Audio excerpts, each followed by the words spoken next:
Assalamualaikum warahmatullahi wabarakatuh. Alhamdulillah, alhamdulillahi rabbil alamin, wassalatu wassalamu ala ashrafil anbiya'i wal mursalin wa ala alihi wa sahbihi ajma'in. Subhanaka la ilma lana illa ma 'allamtana innaka antal alimul hakim. Rabbana zidna ilman warzuqna fahman. Sidang jemaah muslimin dan muslimat yang dimuliakan Allah Subhanahu wa taala. Alhamdulillah. Alhamdulillah, marilah kita bersama-sama memanjatkan puji dan syukur kita kehadrat Allah Subhanahu wa taala di atas segala nikmat kesihatan yang telah dikurniakan kepada kita. Di saat di mana kita diuji oleh Allah Subhanahu wa taala, alhamdulillah kita masih dalam keadaan yang sihat dan baik, walaupun mungkin sebahagian kita dalam keadaan yang kurang sihat.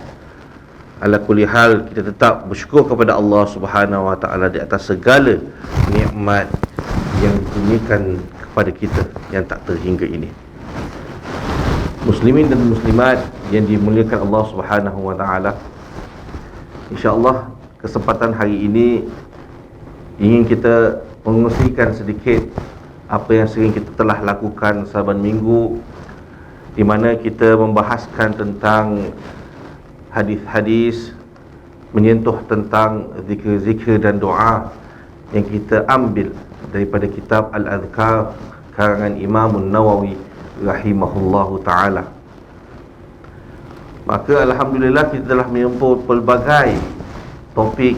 Sebelum ini insya-Allah kita meneruskan lagi pembahasan mengenai sedikit lagi mengenai iaitu doa atau zikir siang dan petang, waktu pagi dan petang. Maka insya-Allah di sini saya kongsikan beberapa hadis doa dan zikir untuk kita bersama-sama meraih manfaat dan juga faedah daripada setiap ajaran Nabi Muhammad sallallahu alaihi wasallam, dan pada masa yang sama untuk kita amalkan agar dia menjadi sebuah ilmu yang bermanfaat. Baik muslimin dan muslimat yang dimuliakan Allah Subhanahu wa taala, izinkan saya memulakan untuk mengongsikan sebuah riwayat atau hadis yang pertama, yang di mana ia termaktub di dalam Sunan Abu Daud dari Abdurrahman bin Abi Bakrah radhiyallahu an, bahawa ia berkata kepada ayahnya. Jadi Abdurrahman ini dia sedang berbual dengan ayahnya dan dia bertanya, "Wahai ayahku, setiap pagi aku mendengarmu berdoa, Allahumma afini fi badani, Allahumma afini fi sam'i, Allahumma afini fi basari, Allahumma inni a'udzu bika minal kufri wal faqr, Allahumma inni a'udzu bika min adzabil qabr, la ilaha illa anta." Iaitu yang bermaksud, ya Allah, jagalah tubuhku. Jadi Allahumma afini fi badani, ya Allah jagalah tubuhku. Allahumma afini fi sam'i, ya Allah jagalah pendengarku. Allahumma afini fi basari, ya Allah jagalah iaitu penglihatanku. Allahumma inni a'udzubika minal kufr wal faqr, ya Allah, aku berlindung denganmu daripada kekufuran dan kefakiran. Allahumma inni a'udzubika min adzabil qabr, ya Allah, aku berlindung denganmu dari azab kubur. La ilaha illa anta, iaitu tiada ilah selain engkau. Jadi diteruskan lagi riwayat ini, dia mengata engkau mengulangi, iaitu anak dia berkata engkau mengulanginya sebanyak 3 kali, ketika pagi dan juga petang. Ia menjawab, iaitu bapanya menjawab, sesungguhnya aku mendengar Rasulullah sallallahu alaihi wasallam berdoa dengan kalimah-kalimah ini dan aku senang mengikuti sunnahnya. Jadi muslimin dan muslimat yang diridai oleh Allah Subhanahu wa taala. Jadi antara bacaan zikir yang dibaca oleh Nabi SAW yang begitu banyak sekali yang telah kita kongsikan pada kuliah-kuliah kita sebelum ini, dan juga pada kesempatan ini, pada ketika ini, iaitu zikir yang baru sahaja dibacakan tadi. Ini apa yang diamalkan oleh Nabi SAW ketika pagi dan petang, yang dibacakan sebanyak 3 kali. Jadi kalau kita lihat isi kandungan sedikit daripada zikir ini, supaya kita bila membacanya, menghafalnya, dan juga mudah-mudahan dapat memahami dan menghayatinya. Jadi mana Rasulullah SAW menyebutkan, Allahumma afini fi badan. Yang seperti yang saya kata tadi, ya Allah, jagalah tubuhku. Jadi di sini maksud di sebalik permintaan. Jadi ini seperti, sebenarnya adalah seperti doa. Allahumma afini fi badani. Walaupun dia bersifat zikir, ada yang disebut sifat zikir, tapi hakikatnya ialah doa yang kita mohon kepada Allah Subhanahu wa taala pada waktu pagi dan petang. Jadi bila mana kita menyebut Allahumma afini fi badani, iaitu, ya Allah, ya Tuhanku, aku memohon perlindungan, ya Allah, Engkau jagalah badanku. Apa maksud itu? Maksud itu adalah tidak lain tidak bukan kita mohon kepada Allah Subhanahu wa taala, ya, agar kita dilindungi, agar Allah Subhanahu wa taala menjaga kita daripada kesakitan, ya, daripada kepahitan, ya, tubuh kita, supaya apa? Supaya dan tiadanya kesakitan itu, kita mempunyai kekuatan untuk meneruskan sentiasa mentaati Allah Subhanahu wa taala. Jadi kita mohon, Allahumma afini fi badani. Jadi semoga Allah memberikan kita kekuatan, jauhkan kita daripada kesakitan, ya, dan juga kelemahan. Kemudian kita sebut Allahumma afini fi sam'i, Allahumma afini fi basari. Kita mohon kepada Allah Subhanahu wa taala, jagalah pendengaran kita, jagalah penglihatan kita. Yang kita boleh dapat mengertikan dan fahami adalah, sesungguhnya kita memohon Allah Subhanahu wa taala supaya penglihatan kita ini dijauh daripada kelemahan. Supaya apa? Dengan penglihatan kita, ya, pendengaran kita yang Allah berikan ini, kalau ia dalam keadaan yang sihat dan baik, sesungguhnya kita dapat menikmati kehidupan ini dengan senikmatnya. Kenapa? Bagaimana kita nak berjalan? Kita harus ada penglihatan supaya mudah untuk kita berjalan, ke mana saja yang kita inginkan. Bagaimana kita dapat mendengar yang diucapkan oleh keluarga kita, ya, teman kita. Jikalau kita tak ada pendengaran, maka itu kita mohon pada Allah, peliharalah nikmat itu, iaitu penglihatan dan juga pendengaran. Kerana dari kedua panca indera ini, begitu banyak sekali nikmat yang kita dapat perolehi. Kemudian Rasulullah SAW menyambung dan menyebut, Allahumma inni a'udzubika minal kufri wal faqr. Ya Allah, aku berlindung denganmu dengan apa? 2 perkara ini. Berlindung daripada kekufuran dan juga kefakiran. Jadi muslimin dan muslimat yang dimuliakan Allah Subhanahu wa taala, kini alhamdulillah dikurniakan Allah Subhanahu wa taala dalam diri kita ini hidayah dan petunjuk, dan kita dalam keadaan beriman kepadanya. Maka itu kita tak boleh ambil sambil lewa akan nikmat Allah yang terbesar ini, iaitu keimanan.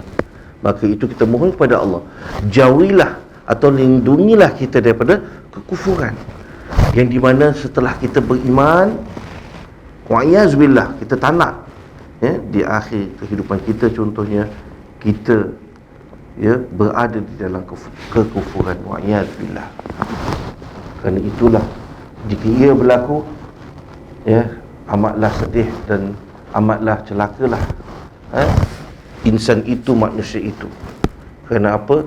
daripada keimanan yang Allah telah berikan, kemudian dia berpindah menjadi kafir atau mendapat kekufuran, maka itu sangat-sangatlah.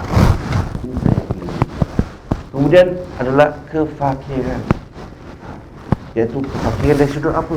Dari sudut nafs, iaitu diri kita, dan juga mal.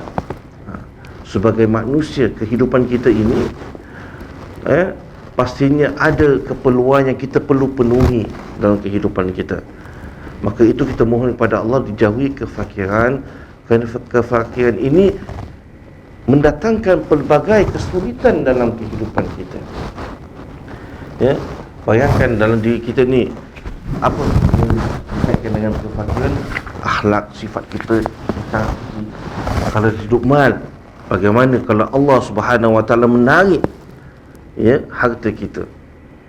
Di satu saat alhamdulillah kita dalam baik duit, ada duit di rumah, simpan duit, bawa bantal lagi, kemudian di bank beribu-ribu, bukan lemon tapi beribu-ribu dolar. Tapi bayangkan, sekelip mata saja Allah boleh menarik sehingga kita menjadi fakir. Maka itu kita ingin memohon kepada Allah untuk menjauhi daripada perkara ini. Dan kemudian diakhiri dengan Allahumma inni a'udzubika min azabil qabr. Perkara ini sangat juga penting, kita berlindung dengan Allah daripada azab kubur. Tadi kita sebut tentang berkaitan dengan keduniaan kita, kehidupan kita di dunia. Tapi ketahuilah bahawasanya alam kubur itu adalah pasti, kerana pada satu ketika, bila-bila masa sahaja, setiap satu daripada kita akan dipanggil oleh Allah dan akan menghadap kepadanya.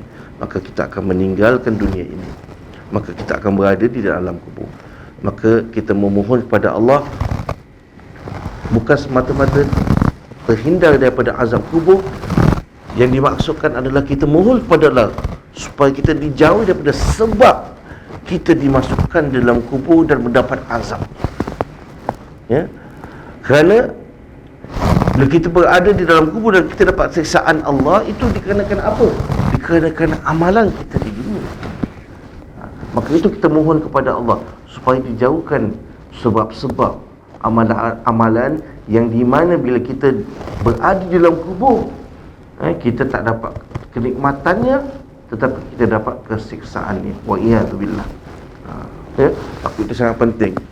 Jadi doa ini Masya Allah sangat-sangat hebat untuk kita amalkan. Sekali lagi, kalau saya boleh kongsikan, Allahumma afini fi badani, Allahumma afini fi sam'i, Allahumma afini fi basari, Allahumma inni a'udzubika minal kufri wal faqr, Allahumma inni a'udzubika min azabil qubur, la ilaha illa anta. Sidang jemaah muslimin dan muslimat yang dimuliakan Allah Subhanahu Wa Taala. Jadi zikir atau doa tadi itu diajarkan kita untuk menyebut pada pagi hari dan juga petang hari sebanyak 3 kali. Semoga segala yang kita baca ini diterima Allah, mendapatlah perlindungan di dunia ini. Baik, selanjutnya iman yang diberikan Allah. Ini saya akan kongsi riwayat yang seterusnya daripada hadis ataupun hadis yang termaktub di dalam Sunan Abu Dawud juga. Kali ini diriwayatkan oleh seorang sahabat Nabi yang mulia, Abu Sa'id Al-Khudri radhiyallahu anhu. Maka dia berkata, pada satu hari Rasulullah sallallahu alaihi wasallam mau masuk masjid. Beliau melihat seorang lelaki daripada kaum Ansar bernama Abu Umamah. Beliau bertanya, "Wahai Abu Umamah, kenapa aku melihatmu duduk di masjid di luar waktu solat?" Dia Nabi bertanya kepada Abu Umamah ini. Ia menjawab, "Ada kerisauan dan hutang yang terus membebaniku, wahai Rasulullah." Maka beliau bersabda, "Mahukah engkau aku ajari satu perkataan yang melunaskan atau menyelesaikan hutangmu apabila kamu mengucapnya?" Jadi Nabi cuba nak showkan, adakah kamu ingin menyebut perkataan yang bila kamu disebut Ya, nescaya Allah akan menghilangkan kerisauan dan juga hutang kamu. Maka Abu Umamah menjawab, ya wahai Rasulullah.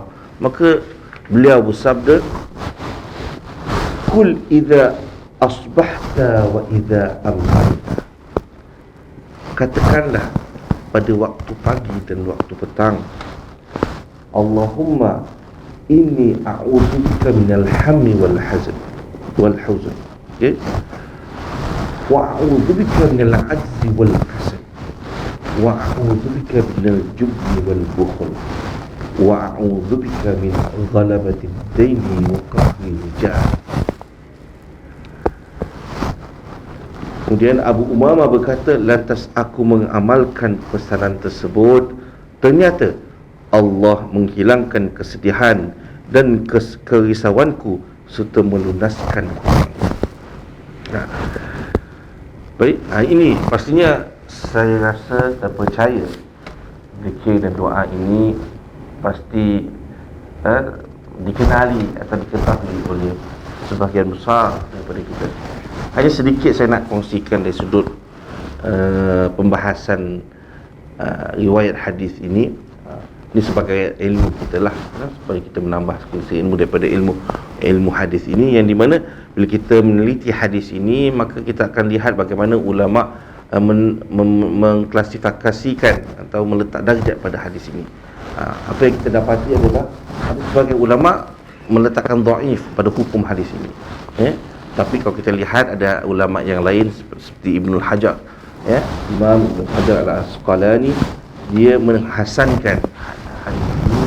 Ada Imam Suyuti mensahihkan hadis. Jadi kita lihatlah di kalangan ulama hadis adalah sedikit perbezaan pendapat mengenai derajat atau hukum hadis.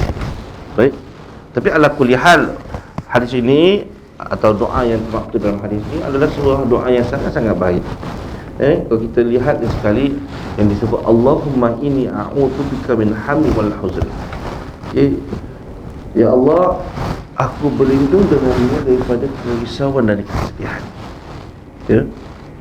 Jadi kalau kita lihat maksud di sebalik doa ini atau zikir ini, kita manusia, kita akan melalui keadaan di mana ada masanya kita gembira. Alhamdulillah, kebahagiaan dan kegembiraan ini yang kita inginkan dalam kehidupan kita. Tapi pada masa yang sama, kita tak boleh menafikan bahawasanya akan datang saat di mana kita akan berasa sedih, akan gelisah, akan merasa risau akan keadaan hidup kita. Contoh macam sekarang ini, di mana ketidakketentuan tu sangat-sangat hebat. Kita tak tahu apa yang akan jadi, bukan besok, apa yang akan jadi pada masa 5 minit akan datang. Dengan penularan virus ini yang sangat-sangat hebat, maka kita pun khawatir, akan rasa risau, ni kalau aku keluar rumah ni macam mana ni, nak naik kenderaan awam ataupun di tempat kerja atau di mana-mana saja, pasti akan timbul kerisauan. Maka itu kita diajarkan untuk membaca doa. Jadi secara umumnya, Allahumma inni a'udzubika minal hammi wal huzn ini, ya Allah, aku berlindung denganmu daripada hammi, iaitu seperti kerisauan. Kerisauan sekali dikaitkan dengan perkara yang telah lalu. Maka kita akan terkenang ingat kembali perkara ini sehingga dia menimbulkan kerisauan. Contohnya kita dalam bas, kita naik bas, kemudian ada orang tengah batuk-batuk, bersin-bersin, kemudian kita turun bas, maka timbul kerisauan, orang tu batuk itu sakit ke apa ni?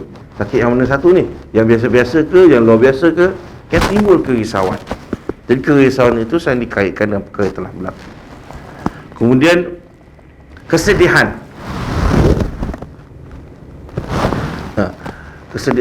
Kerisauan juga akan dikaitkan juga, kerisauan juga dikaitkan dengan apa yang akan berlaku.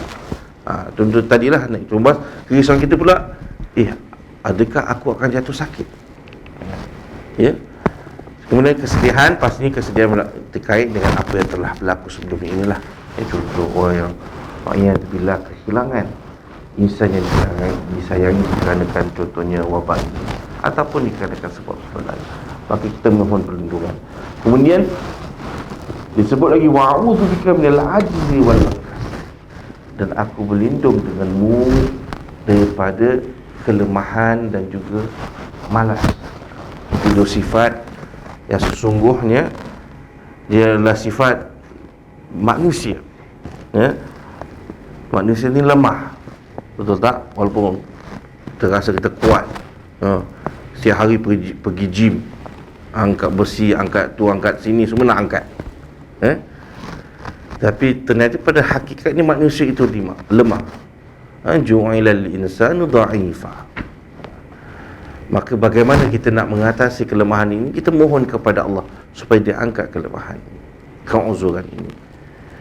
Pada masa sama, penyakit yang kita harus jauhi adalah malas, ya. Itu satu penyakit yang agak sukar, ya, kalau kita tidak bersungguh-sungguh untuk menghilangkannya. Malas dari segala aspek. Malas kita bekerja, malas berusaha. Lebih teruk lagi kalau kita malas untuk beribadah kepada Allah Subhanahu wa ta'ala. Nah, maka itu kita memohon perlindungan Allah itu daripada dua sifat ini. Kemudian kita memohon kepadanya juga daripada sifat jubn wal bukhl, iaitu pengecut dan juga bakhil. Dua sifat yang kurang baik, tidak elok. Pengecut tu maksudnya apa? Terkecut, takut dalam kehidupan kita, tak berani mencuba, ataupun tak berani kerana benar.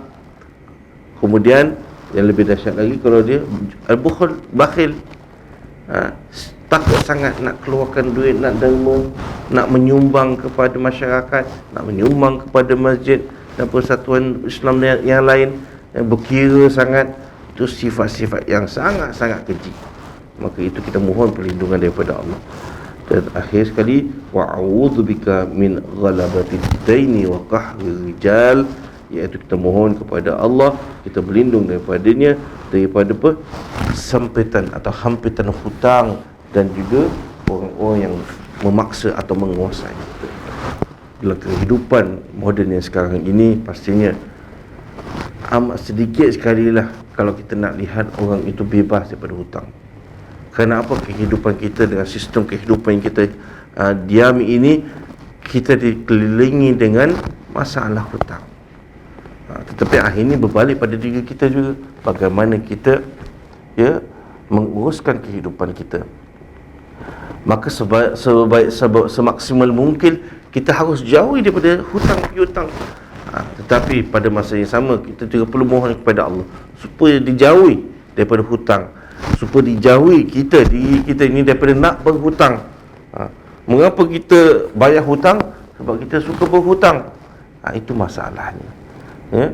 Dan juga daripada paksaan ataupun penguasaan insan, ya. Kita tak tahulah, orang yang cuba nak mengawal kita, cuba nak mengawal kehidupan kita, kemudian kita jauh, bila mana dia boleh membuat kemudaratan kepada kita.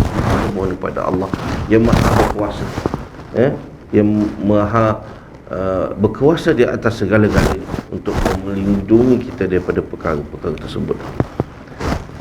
Ikhwatul iman, jemaah muslimin muslimat yang dimuliakan Allah Subhanahu wa ta'ala. Baik, seterusnya hadis yang saya ingin kongsikan, sebuah hadis yang didapatkan di dalam kitab Ibnu Sunni, kitab Ibnu Sunni, dengan sanad yang sahih daripada Abdul Rahman bin Abdah radhiyallahu anhu. Dia berkata, Rasulullah sallallahu alaihi wasallam apabila di pagi hari mengucapkan asbahna ala fitratil Islam wa kalimatil ikhlas wa dini nabiyina Muhammadin sallallahu alaihi wasallam wa millata Ibrahim hanifan muslima wa ma ana minal musyrikin. Ya. Maka di sini bermaksud, kami memasuki waktu pagi di atas fitrah Islam. Ya. Asbahna ala fitratil Islam Maka di sini kita lihat bahawasanya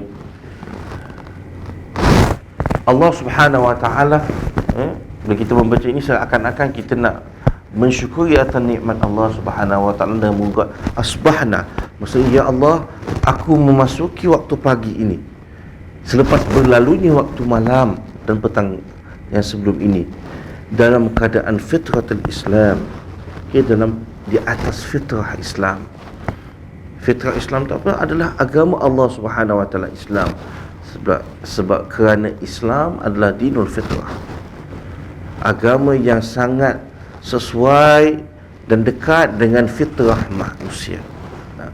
Maka itu kita mohon kepada Allah, supaya kita dah tidur di malam hari, kita bangun terus kita bacakan zikir ini, sebagai tanda kesyukuran kita kepada Allah, kerana kita masih dalam keadaan fitrah, iaitu dalam keadaan Islam. Kemudian wa kalimatul ikhlas, dan kalimah ikhlas, apa yang dimaksudkan dengan kalimah ikhlas ini? Yang dimaksudkan dengan kalimah ikhlas ini adalah tauhid. Jadi sekali lagi kita mengucapkan ya Allah, selepas kita berada dalam agama Allah, di atas agama, kita masih lagi di atas kalimah tauhid, iaitu kalimah la ilaha illallah. Itu sangat penting kan? Itu adalah tauhid kita. Sebagai orang yang beriman, kita harus sedaya upaya untuk memelihara tauhid kita, iaitu kepercayaan terhadap keesaan Allah Subhanahu Wa Taala. Kerana tauhid inilah yang akan membentuk kehidupan orang yang beriman itu. Tanpa tauhid tiada keimanan. Maka itu kita mohon pada Allah, di pagi hari kita masuk waktu pagi, kita masih dalam keadaan Islam, kita masih di atas kalimah ikhlas, iaitu kalimah tauhid. Kemudian wadin Nabi Muhammad sallallahu alaihi wasallam, iaitu kita masih berada di atas agama Nabi Muhammad sallallahu alaihi wasallam, di atas petunjuk dan sunnahnya, iaitu din Islam. Dan millat Ibrahim hanifah muslimah, dan juga kita masih lagi mengikuti millah, agama, iaitu ajaran Nabi Ibrahim alaihissalam yang hanifan muslimah. Hanifan iaitu yang condong kepada kebenaran, yang seorang muslim. Nabi Ibrahim seorang muslim juga, kerana dia menyerahkan, tunduk patuh kepada Allah Subhanahu Wa Taala. Wa ma ana minal musyrikin, dan kita menafikan yang kita di kalangan orang musyrik. Ini satu zikir yang baik juga untuk kita memelihara agama kita di pagi hari, dari mana kita ucapkan, yang di mana ia satu perkara yang sangat-sangat mulia untuk kita sebutkan, supaya kita, agama kita terpelihara. Baik ikhwatul iman, muslimin muslimat yang dimuliakan Allah Subhanahu Wa Taala. Jadi apa yang dibacakan tadi adalah sebahagian besar daripada doa yang kita baca di pagi hari dan juga di petang hari. Ada lagi sedikit zikir-zikir yang doa yang ingin dikongsikan, kerana terus terang, kalau kita membuka buku ini dan membukalah buku-buku zikir-zikir dan doa yang lain, memang banyak sekali doa-doa zikir yang dikhususkan untuk kita baca pada waktu pagi dan petang. Kerana ini merupakan amalan yang diajarkan oleh Nabi sallallahu alaihi wasallam. Lihat bagaimana kita dididik oleh agama kita, yang di mana setiap masa kita diajarkan untuk kita bergantung kepada Allah Subhanahu Wa Taala. Di satu sudut, kita solat setiap masa, satu hari paling sedikit 5 kali, subuh, zuhur, asar, maghrib dan isyak. Dan jika ada kekuatan dan keazaman, ditambahkan lagi dengan sunnah-sunnah yang lain. Masya Allah, Alhamdulillah.